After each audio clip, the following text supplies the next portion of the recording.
I joked about an hour and a half ago that I might be back on here tonight. I did not think it would be for this reason. I did not think lying in bed some 20 minutes ago watching Landman that Luis Robert Jr. would come off the board and go to the Mets. But we had to come on here and talk about it because this does mean some things for the Yankees. So first of all, Luis Robert Jr. does come off the board. He does go to the Mets. Um, Very late f from Ken Rosenthal to confirm this. Like, I confirmed this within about 5 seconds and was the first, might I add, to accurately report that the Mets are taking on the money. Um, the $20 million, and then it's a $2 million buyout at the end of the season or a club option, and I included that in there. So for Luis Angel Acuna and Truman Pauly, who no one heard about until about 2 minutes ago, my understanding is he went to Harvard.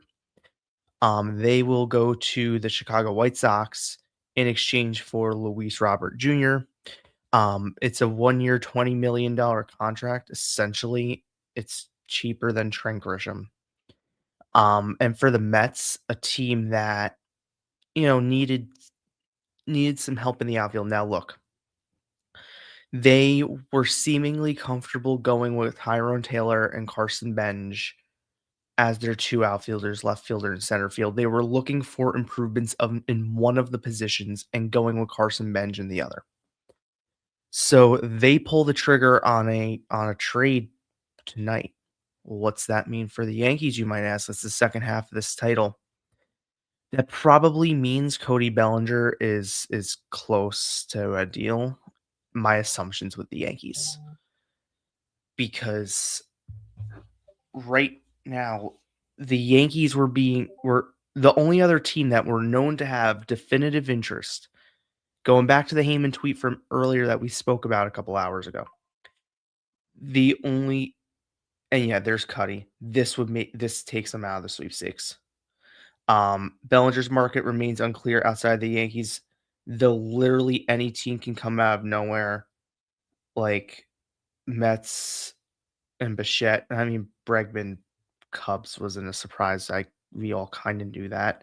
Bellinger the Bronx makes too much sense. Tells me that's close. But it seems like the Yankees and Bellinger might be close to a resolution here. Because this takes the Mets out. I mean, let's be real here. The Mets, number one, Jack Curry mentioned something tonight that I didn't really think about, like, at all. And then, I put it in my story. And I was like, huh, like hemming and hawing in my head about it. I'm like, that actually makes sense.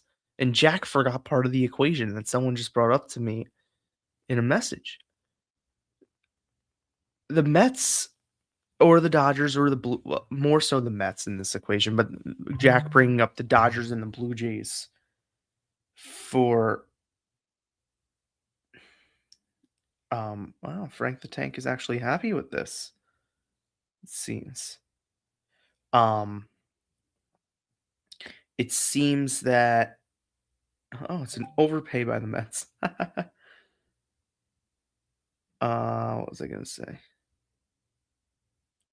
I was gonna say something now. I totally forgot. Oh, Jack was talking about on the episode that the Mets or the Dodgers or the Blue Jays, and let me be abundantly clear: the Dodgers and Blue Jays are not at all involved in this, like at all. So let me be abundantly clear on that. The Blue Jays definitely aren't. Maybe the Dodgers come out of nowhere. I don't see it. Definitely, the Blue Jays are not involved in the Cody Bellinger sweepstakes. I can firmly say that if they pop out of nowhere, I'll be firmly surprised. I'd be very shocked if they popped up out of nowhere because the reporting around their team saying that, um, it seems like, that coming out from them. So Jack was also mentioning on there that, teams like the Dodgers, if they were to pay, like, let's say, the Bichette deal, they'd be essentially paying 84 million a year for Cody Bellinger, which is, like, insane. And it was also brought up, like, the Mets had to give up a qualifying oh, wait, no, Bellinger doesn't come with a qualifying offer, so it wouldn't apply to him. Never mind. Um, but that was also a factor with other negotiations, and now you could probably see the Mets pivoting and well, I shouldn't say pivoting, also trying to acquire Freddie Peralta. I could see them doing that. Um, let's see, but I have a funny feeling this means a Bellinger resolution's on the horizon. Um, that last sentence from Cuddy tells me that this is getting done, like, very quickly. Like, that last sentence, I'm gonna pull it up here. Um, that last sentence to me, really just rings a bell. MLB on Facts. Yes, I do follow them. They are hilarious. If you see, like, the people I was searching for before, these, like, prospects, because I'm also an editor with Last Word on Sports, so I was trying to edit someone's story, asking for these prospects. Cuddy. And one of the things I try and do with prospects that, like, people don't see often, I'll put, like a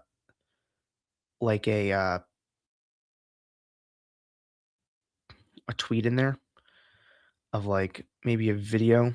Like, there was literally a guy that was drafted this past season that it was, like, my video from draft night that I had up. I'm like, "Oh, that's interesting." Like, I'll just put my own tweet in here. Um, this would take the Mets out of the Cody Bellinger sweepstakes. Bellinger's market remains unclear outside of the Yankees, though literally any team can come out of nowhere. Bellinger to the Bronx makes so much sense, though.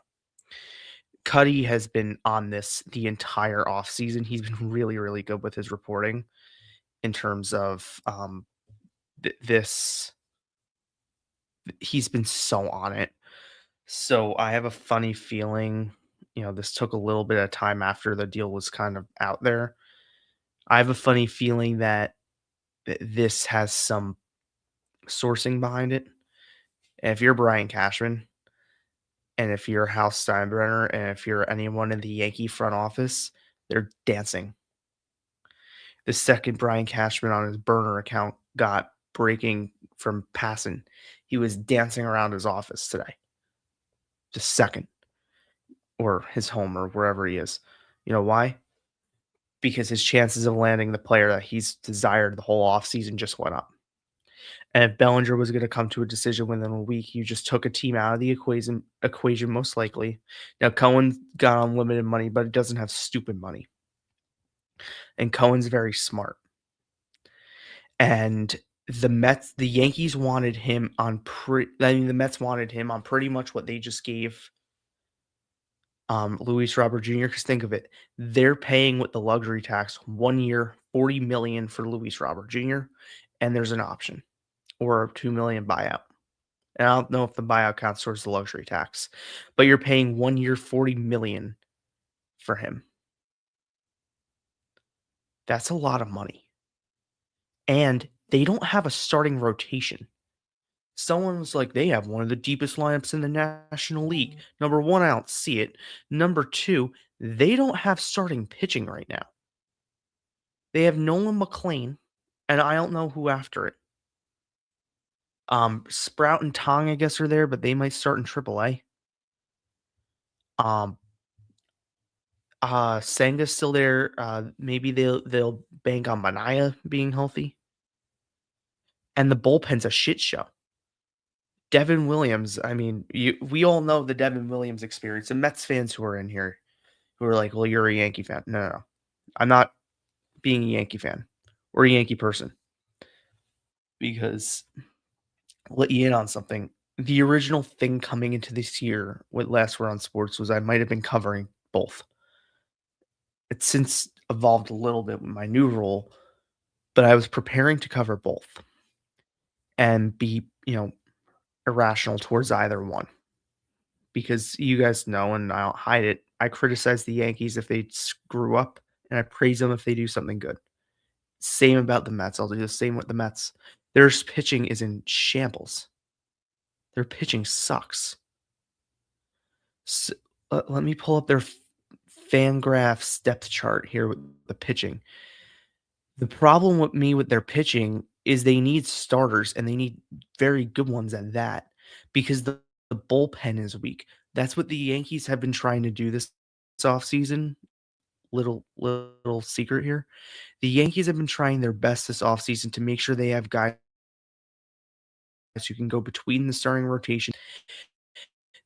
They know that they're not gonna have a full starting rotation ready on opening day. Oh, I clicked on the Yankees, not the Mets. That's my fault. They're not gonna have a full starting rotation ready on opening day. We know this, but they want they're expecting Cole back. They're expecting I forgot about David Pierce at some point. Flex between the bullpen and the starting rotation at a really high level. Yep, that's in there, cool. So you could see here, this is the Fangraphs depth chart. Their starting rotation right now is listed as Nolan McLean, David Peterson, Clay Holmes, Sean Manaea, Kodai Senga. That's their starting rotation. Then their bullpen is Devin Williams as their closer. Then Luke Weaver, who took a major step back last year, and it was beyond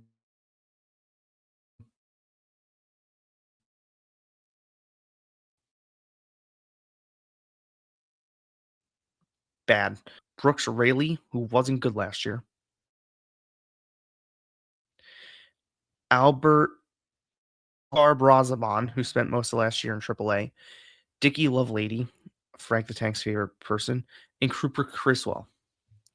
Now they do have Tyler McGill, who might be back at some point.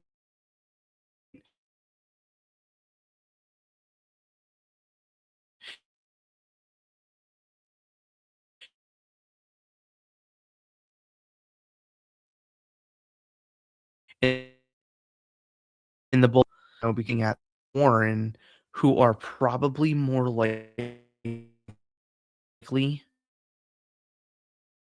especially Gerber, ahead of some other guys that are shown on the depth chart from them. We'll see. I'm not in the Mets building. I don't know what they're thinking. I can't say definitely, but I could say that pretty confidently. They probably, if all things are equal in spring training, they're probably going to go with someone like Joey Gerber, who has a little bit probably MLB experience. I think he has MLB experience. Feel like he was with the Yankees. I don't know if up with them. Let's see. He still has an option.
All right.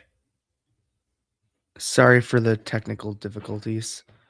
Um, the Mets will likely focus back on pitching now. I think if they'll probably end up trading for Freddie Peralta. Maybe they'll get Framber Valdez, but that goes back to the thing earlier. How willing are they going to be to give up two picks, two qualifying picks this offseason? We haven't seen that as like a thing. Now, I think that this is really good for the Yankees, though. And if you're looking at the Yankees right now and you're saying they have this all to do this offseason and they need to do all this, they need to get Bellinger back at the least to run back this close to the same team. Um,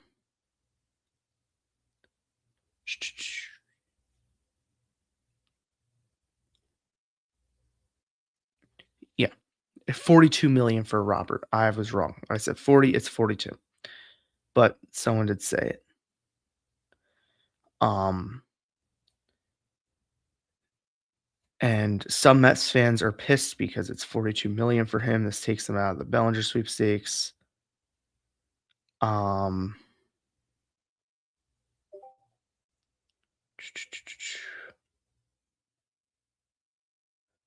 this just feels like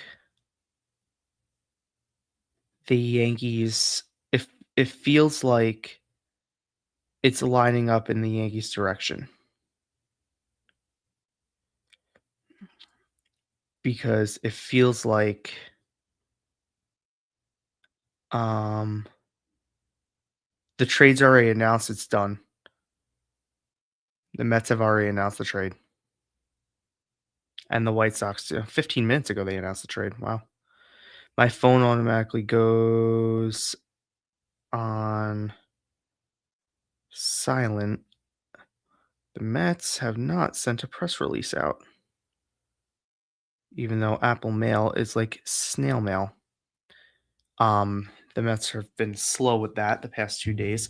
They haven't sent a press release out yet, but the trade is official. Luis Robert is a Met. Good for the Mets. Good for them. Good for the Yankees. This is really good for them. This benefits the Yankees because now they can look towards getting a Bellinger deal done ASAP.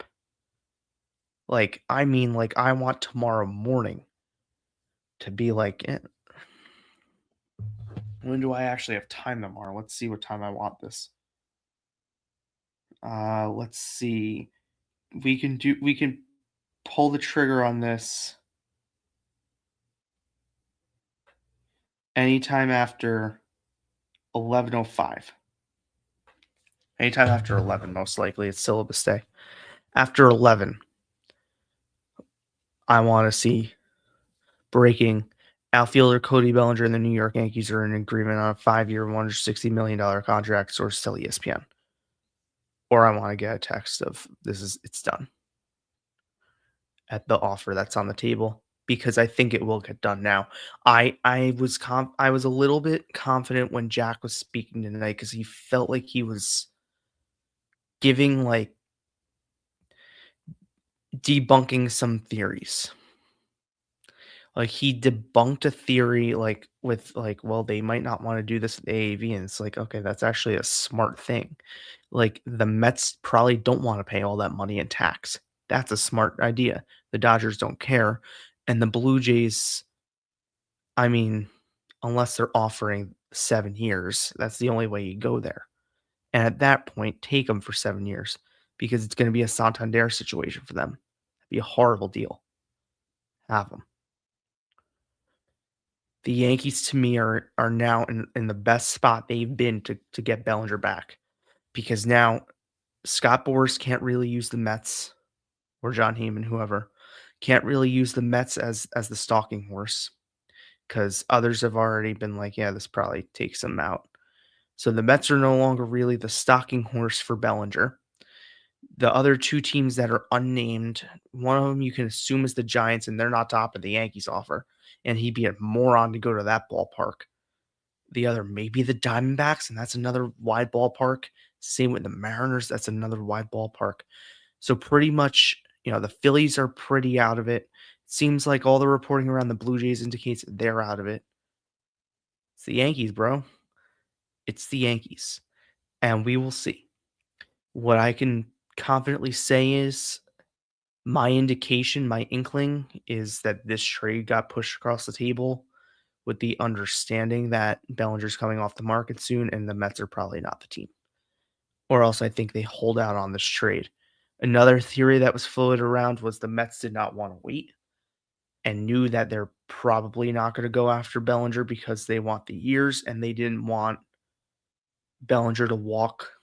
And then the White Sox think they're desperate and be like, well, we're going to higher the price, even though the price is already high for a player who's making 20 million next year on salary and 22 million on luxury tax.